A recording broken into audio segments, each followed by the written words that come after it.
Hello students, welcome to civil staff Himachal and daily current affair quiz session, जिसमें हम आपसे पिछले एक दिन के इंपॉर्टेंट करंट अफेयर्स एमसीक्यू की फॉर्म में डिस्कस करते हैं। एंड वी होप दैट हमारी ये जो सीरीज है आपके लिए बहुत ही ज्यादा हेल्पफुल हो रही होगी आपके डेली करंट अफेयर्स को रिवीजन करने में। साथ ही साथ यू गॉट एन आइडिया कि किस प्रकार के जो सवाल हैं आपकी परीक्षा में प्रीलिम्स से संबंधित पूछे जाते हैं। If you want to go through daily current affairs, आप हमारी वेबसाइट विजिट कर सकते हैं, एडिटोरियल्स वहां पढ़ सकते हैं, क्विज सेशंस को डेली वहां पर आप सॉल्व कर सकते हैं। ऑलराइट, तो चलिए आज का सेशन हम शुरू करते हैं फॉर क्वेश्चन नंबर 1। पहला जो सवाल है आपका, operation Pangea of Interpol is associated with option A illicit medicine and medical products, B wild life trafficking, C child trafficking, D stolen artifacts. So क्या सही जवाब होगा स्टूडेंट्स? प्लीज आंसर कीजिए कमेंट बॉक्स में, मुझे बताएं और ज्यादा से ज्यादा हमारे सेशन के साथ जुड़े ताकि आपका जो एक इंपॉर्टेंट सेगमेंट है प्रीलिम्स के वो अच्छा हो सके, ज्यादा स्ट्रांग हो सके and you also get a good score in your prelims. क्या सही जवाब होगा स्टूडेंट्स? ऑप्शन ए जो है आपका, ठीक है, ऑप्शन ए जो है illicit medicine and medical products, it's the right answer. So recently क्या है, इंटरपोल ने एक नया इनिशिएटिव लिया है, एक नया ऑपरेशन लॉन्च किया है जिसका नाम है operation Pangea. It is basically a global initiative. तकरीबन 92 नेशंस जो है इस इनिशिएटिव के पार्टिसिपेट किए हैं। भारत भी उनमें से एक है। अब क्या कारण है, इसका ऑब्जेक्टिव क्या है, प्राइमरी उस पर बात करते हैं। देखिए आजकल क्या है, पिछले कुछ टाइम से ऑनलाइन शॉपिंग का बहुत ज्यादा क्रेज है और लोग ऑनलाइन शॉपिंग करते हैं। बट पिछले कुछ समय में क्या हुआ है कि there is also a risk of fake products, selling of trade companies, selling of fake products by fake companies. all right, तो इन सभी fake products पर, fake companies पे लगाम कसने की जिम्मेदारी जो है वो ऑपरेशन पैनिगिया के अंडर ली गई है by इंटरपोल। all right, तो generally it has been seen that कि ऑनलाइन शॉपिंग के माध्यम से काउंटरफिएट जो मेडिसिन हैं और इलिक्ट मेडिकल प्रोडक्ट्स हैं पिछले कुछ समय में, स्पेशली कोविड-19 के पीरियड में धड़ल्ले से बेचे जा रहे थे।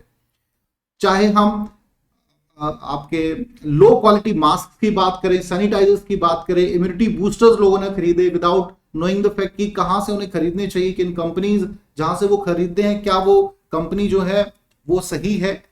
तो इसकी वजह से क्या है, बहुत लोगों को हार्मफुल हेल्थ जो है इश्यूज देखने को मिले हैं। तो अभी जो है इंटरपोल ने पूरे ग्लोबली ये डिसीजन लिया है और इसमें बहुत से देशों ने सपोर्ट किया है। अब भारत का कंटेक्स्ट भी समझ लेते हैं, ये सवाल भी परीक्षा में पूछा जा सकता है कि इंडिया की कौन सी एजेंसी इसमें पार्टिसिपेट कर रही है। सो नोडल एजेंसी की फॉर्म में सीबीआई जो है इंटरपोल के साथ काम करेगी operation पैनिगिया।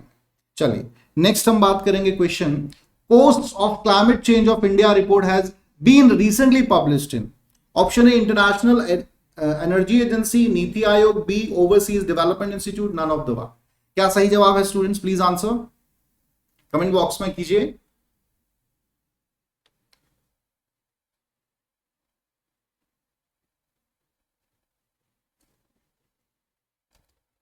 C is the right answer, Overseas Development Institute. So Overseas जो डेवलपमेंट इंस्टीट्यूट है ये एक थिंक टैंक है आपके लंदन का। उन्होंने अपनी एक रिपोर्ट पेश की है जिसमें उन्होंने क्लाइमेट चेंज की वजह से होने वाले इकोनॉमिक हैजर्ड्स के बारे में जानकारी दी है। साथ ही साथ इस रिपोर्ट में इंडिया के कंटेक्स्ट में जो क्लाइमेट आने वाले समय में क्लाइमेट चेंज की वजह से इकोनॉमिक इश्यूज होंगे, प्रॉब्लम्स आएंगी, उन पर भी रोशनी डाली है। तो अकॉर्डिंग टू दिस रिपोर्ट तकरीबन 2040 तक 3.5% जो है पॉवर्टी रेट बढ़ेगा। ठीक है, 3.5% इंक्रीज आएगा इसमें, और 2100 तक, ठीक है, 2100 तक आते आते जो हमारी जीडीपी है उसमें गिरावट आएगी around 3 to 10% because of these जो क्लाइमेट चेंज की वजह से आने वाले परिवर्तन भारत में होने वाले हैं उसमें। अब देखिए भारत एक ऐसा देश है जो मानसून पे बहुत डिपेंड करता है और एग्रेरियन सोसाइटी ज्यादा है यहाँ पे। अभी भी गांव में लोग ज्यादा रहते हैं, एग्रीकल्चर, हॉर्टिकल्चर, इन्हीं से अपना जीवन यापन करते हैं। ऑलराइट, तो जनरली ये देखा गया है, और सिर्फ इकोनॉमिक ही प्रॉब्लम्स नहीं आएंगे, सोशल भी प्रॉब्लम्स जो है बढ़ने वाली है। अब होगा क्या, देखिए सबसे पहला है ऐसे रीजन जहां पर हैवी रेनफॉल की आवश्यकता नहीं है, क्योंकि ह्यूमिडिटी बढ़ेगी ग्लोबल वार्मिंग की वजह से, तो रेनफॉल भी ज्यादा होगा। तो ऐसे एरिया जहां पे रेनफॉल की आवश्यकता नहीं है वहां पे हैवी रेनफॉल होगा, जिसकी वजह से आपके फ्लड्स आ सकते हैं, फ्लड प्रोन रीजन्स में और ज्यादा फ्लड्स आएंगे। ऐसे रीजन जहां पर सूखा पड़ता है वहां ज्यादा गर्मी होगी तो और ड्राउट जो है बढ़ेगा, फैलेगा। ऑलराइट, तो ऑफ कोर्स इकोनॉमिक लॉसेस इसमें होंगे, साथ ही साथ क्रॉपिंग पैटर्न्स को भी ये डिस्टर्ब करेगा, हॉर्टिकल्चर को ये डिस्टर्ब करेगा, और डिफरेंट जो वेजिटेशन इंडिया में उससे भी संबंधित समस्याएं खड़ी होंगी। अब बहुत सी फसलों के लिए जो है बहुत ज्यादा पानी की आवश्यकता नहीं होती, या बहुत से ऐसे आपके वेजिटेशन है जिनके लिए बहुत ज्यादा ह्यूमिडिटी की आवश्यकता नहीं होती। तो बिकॉज ऑफ दिस डिस्टर्बेंस जो है आने वाले समय में बहुत ज्यादा लॉस होने वाला है डिफरेंट एरियाज में। चलिए नेक्स्ट हम बात करेंगे, the headquarters of Global Wind Energy Council are located in option A Antwerp, B Paris, C Bonn, D Brussels. Please answer students, क्या सही जवाब है इस क्वेश्चन का? कमेंट बॉक्स में आंसर कीजिए। हाँ जी, D Brussels is the right answer.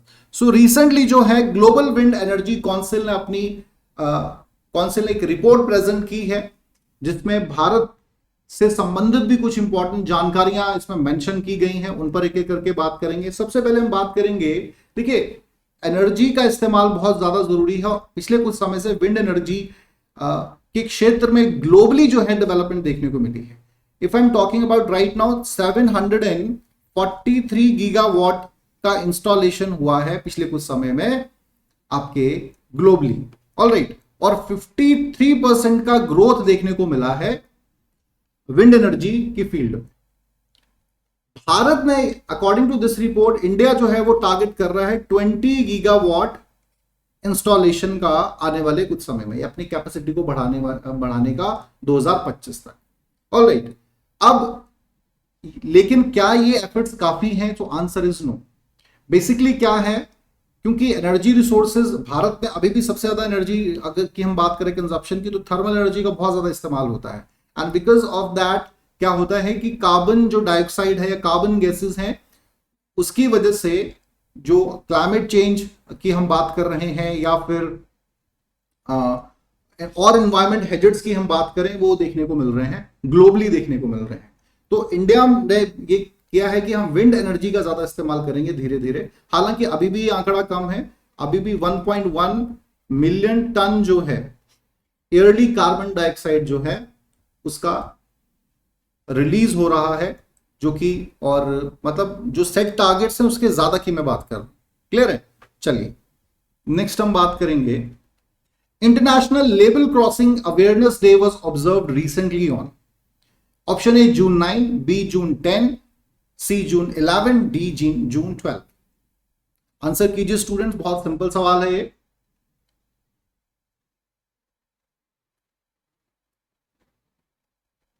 कितना पढ़ रहे हैं आप? डेली करंट अफेयर्स पढ़ेंगे तो गलत नहीं होना चाहिए। B is the right answer. June 10 को है ये इंटरनेशनल लेबल क्रॉसिंग अवेयरनेस जो है सेलिब्रेट किया जाता है, मनाया जाता है। इंडिया में भी इसे मनाया गया इस साल by the south central railway. ठीक है, और प्राइमरी ऑब्जेक्टिव इसका क्या है कि लोगों के बीच जो है अवेयरनेस ज्यादा से ज्यादा बढ़े इंटरनेशनल लेबल क्रॉसिंग के कंटेक्स्ट में। अब सबसे पहले तो ये क्लियर होना चाहिए what is this term mean label crossing. देखिए बेसिकली क्या है, द ट्रांजिट रीजन या transit place of road and railway infrastructure is called label crossing. ठीक है, जनरली जहां पे रोड होता है, आगे पटरी होती है, उस पर्टिकुलर रीजन को हम जगह को क्या कह देते हैं? Label crossing area.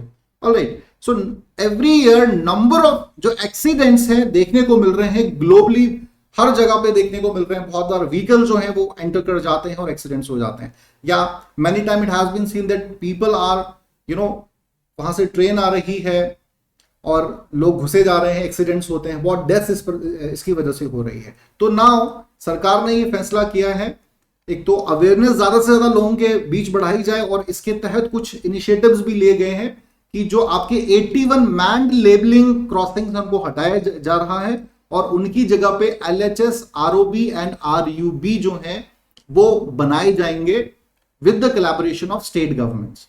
अब ये टर्म्स जो है LHC, रोड अंडर ब्रिज ठीक है, लिमिटेड हाईवे सबवे ये है क्या, थोड़ा सा मैं पिक्चर्स में दिखाना चाहूंगा, आपको क्लियरिटी ज्यादा होगी। तो सबसे पहले हम बात करेंगे मैन लेबलिंग की। ये जो आप फर्स्ट पिक्चर में देख रहे हैं, ठीक है, इसे कहते हैं मैन लेबलिंग। तो इनको रिमूव किया जाए, 81 ऐसी मैन लेबलिंग जो है रिमूव की गई है। इनकी जगह जो है LHCs, LHS and ROB and RUB, ठीक है। ROB का मतलब होता है रोड अंडर ब्रिज, RUB का, और ROB रोड ओवर ब्रिज। अब ये करना जरूरी क्यों है, क्योंकि देखिए इस प्रकार के LHCs होंगी तो क्या है, गाड़ियां हैं अपने आप धीरे होंगी, स्लो होंगी, रुक जाएंगी, और जो व्हीकल्स हैं आसानी से पास कर सकते हैं। दूसरा, ऊपर से रोड है तो नीचे से ट्रेन जो है जा सकती है, या अगर ऊपर से ट्रेन के लिए रास्ता है, मतलब ट्रैक है, तो नीचे से जो रोड होगा। इस प्रकार का जो मैकेनिज्म है फॉलो करने पर ज्यादा एम्फेसाइज दिया जा रहा है। ऑलराइट, तो बहुत अच्छा एक इनिशिएटिव है और ये बहुत जरूरी है कि बहुत से ऐसे केसेस जो हैं हमारी सराउंडिंग्स में हमें देखने सुनने को मिल जाते हैं। नेक्स्ट है आपका space plate seen recently in news. Option A, debris from astronaut वेनू, B, an optical element for telescopes, C, new launch technology of SpaceX, a stimulation app developed for astronauts. तो प्लीज आंसर स्टूडेंट्स, क्या सही answer होगा इस प्रश्न का, comment box में answer कीजिए प्लीज, और ज्यादा से ज्यादा हमारे सेशन के साथ जुड़े, सो दैट आपका जो ज्ञान है, आपका करंट अफेयर्स की डेली रूटीन है, वो बनी रहे जब तक आपका एग्जाम नहीं होता, एटलीस्ट तब तक बनी रहे। हाँ जी, सो क्या सही जवाब है, B is the right answer basically, an optical element for telescope. So recently University of Ottawa के रिसर्चर्स ने एक बहुत ही फाइन इन्वेंशन की है, अब जिसमें उन्होंने ये दावा किया है कि जो टेलीस्कोप्स हैं उनको पेपर थिन लेयर के जो है उसमें, मतलब पेपर थिन लेयर के जो टेलीस्कोप्स हैं वो अवेलेबल होंगे, जिनका साइज बहुत छोटा होगा, वेट बहुत कम होगा, साथ ही साथ कैमरा क्वालिटी जो है वो बहुत ही अभी जो हम कैमरा यूज कर रहे हैं उससे बहुत ज्यादा होगी। ऑलराइट, तो ये एक कह सकते हैं आने वाले समय में 10 या 20 सालों में ये परिवर्तन ग्लोबली हमें शायद देखने को मिले इस प्रकार की टेक्नोलॉजी से। किसने सोचा था 15-20 साल पहले, we were just using the small phones, nobody was thinking about smartphones. आज हम स्मार्टफोन का इस्तेमाल कर रहे हैं, उनमें नई नई फीचर्स का इस्तेमाल कर रहे हैं। So never know what can happen tomorrow. अगर इस प्रकार की इन्वेंशन होती है तो पेपर थिन लेयर, आप खुद ही अंदाजा लगा लीजिए, थिन लेयर का पेपर जो है उसके हिसाब से ये जो कैमरास होंगे वो होंगे, और जो कि हमारे फोन्स में फर्दर हो सकते हैं, डिफरेंट जो इक्विपमेंट्स है इलेक्ट्रॉनिक, उनमें हमें गैजेट्स में देखने को मिल सकते हैं। चलिए नेक्स्ट हम इसमें बात करेंगे, Fermina seen recently in news. Fermina की बात हो रही है। ऑप्शन ए है new Google Assistant, B world's longest under sea cable, C a new species of corals, D none of the above. तो क्या सही जवाब है स्टूडेंट्स, प्लीज आंसर कीजिए कमेंट बॉक्स में इस प्रश्न से संबंधित। आई होप कि अभी कल ही ये न्यूज में था, आपने पढ़ा होगा। If you are reading the newspaper और if you go through our website,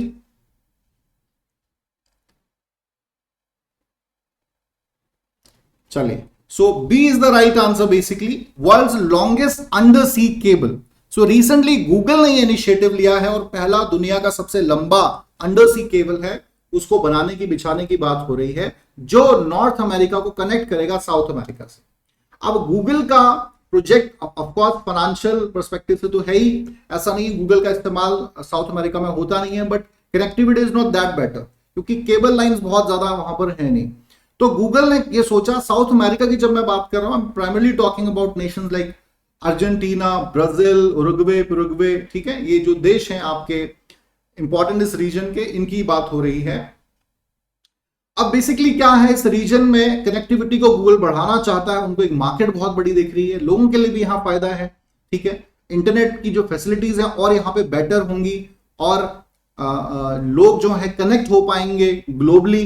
ज्यादातर यहाँ के जो लोग हैं साउथ अमेरिकन जो है, they are not more connected with the eastern people, मतलब हम लोगों की इस तरफ ज्यादा इनका टच होता नहीं है। They even don't speak very good English, Spanish या पोर्टुगीज यहां पर ज्यादा बोली जाती है इस पर्टिकुलर बेल्ट में। ऑलराइट, सो गूगल का अपना इसमें है और यहाँ के लोगों को ज्यादा बेटर जो है इलेक्ट्रॉनिक एप्स मिल पाएंगे या इंटरनेट स्पीड बेटर होगी, इंटरनेट जो और सुविधाएं हैं जो कि डिफरेंट, चाहे वो आपके मनोरंजन के लिए इस्तेमाल हो, चाहे ऑफिसेस में ई गवर्नेंस के पर्पसेस को फिल करने के लिए, हेल्थ सेक्टर, डिफरेंट सेक्टर में, एजुकेशन सेक्टर, ऑलराइट। सो बहुत फायदा ये साउथ अमेरिकन नेशंस को होने वाला है आने वाले समय में। सो चलिए यहां पर हम आज का सेशन हम खत्म करते हैं। आई होप कि you learn some few important aspects about पिछले दिन की जो इंपॉर्टेंट न्यूज़ेस थी उनके कंटेक्स्ट में। चलिए थोड़ा सा हम जानेंगे हमारे इंपॉर्टेंट कोर्सेज के बारे में। पहला हमारा कोर्स है HPS मेंस कोर्स। ये उन विद्यार्थियों के लिए है जो प्रीलिम्स की प्रिपरेशन तो कर चुके हैं, लेकिन मेंस की प्रिपरेशन कैसे की जाए इस सवाल का जवाब उन्हें नहीं मिल रहा है, दुविधा में है कहीं ना कहीं। तो उनके लिए हमारा ये कोर्स जो है बहुत ही सुटेबल है। हमारे इस कोर्स में 140 प्लस लेक्चर्स हैं GS 1, 2, 3 के, साथ ही साथ नोट्स आपको प्रोवाइड किए जाएंगे। तकरीबन 1600 से भी ज्यादा पेज नोट्स के होंगे। मॉक इंटरव्यूज तक की जो प्रिपरेशन हमारे इस कोर्स में रहेगी। And just cost 8500 rupees. Second हमारा कोर्स जो 21 जून से शुरू होने वाला है वो है comprehensive course, full length course, जिसमें बेसिकली उन स्टूडेंट्स को टारगेट किया जा रहा है या उन स्टूडेंट्स के लिए ज्यादा सुटेबल है जो अपनी शुरुआत अभी प्रिपरेशन की जस्ट स्टार्ट करने की सोच रहे हैं या किए हैं। तो उनके लिए हमारा ये जो कोर्स है तकरीबन 200 से ज्यादा GS के लेक्चर्स इसमें अवेलेबल होंगे, 75 से ज्यादा CSET के लेक्चर्स अवेलेबल होंगे। नोट्स जो हैं आपको 3000 से ज्यादा पेजेस के नोट्स आपको प्रोवाइड किए जाएंगे। Test series, prelims plus mains इसमें इंक्लूड रहेगी। करंट अफेयर्स मंथली आपको मैगजीन्स प्रोवाइड की जाएंगी, डेली करंट अफेयर्स आपको दिए जाएंगे। मॉक इंटरव्यूज जो हैं आपके इंटरव्यू प्रिपरेशन में करवाए जाएंगे, साथ ही साथ डेली डाउट सेशंस भी इसमें इंक्लूड है, ठीक है, जो कि लाइव होंगे। And this course of hours just cost 22,500 rupees. So students please avail the opportunity. 21 जून से हमारा नया बैच शुरू हो रहा है, ठीक है, इसका फायदा उठाएं और अपने सपनों को पूरा करें। साथ ही साथ आप हमारे टेलीग्राम चैनल पे के साथ भी जुड़ें, विजिट कीजिए, वहां पे डिस्क्रिप्शन बॉक्स में उसकी जानकारी अवेलेबल है, ऑलराइट, सो दैट अपडेशन आपको डेली मिल सके। डेली आपको हमारे कोर्सेज के बारे में, हमारे डिफरेंट प्लान्स के बारे में जानकारी मिल सके। चलिए आज यही हम अपना सेशन क्लोज करेंगे। Thank you very much.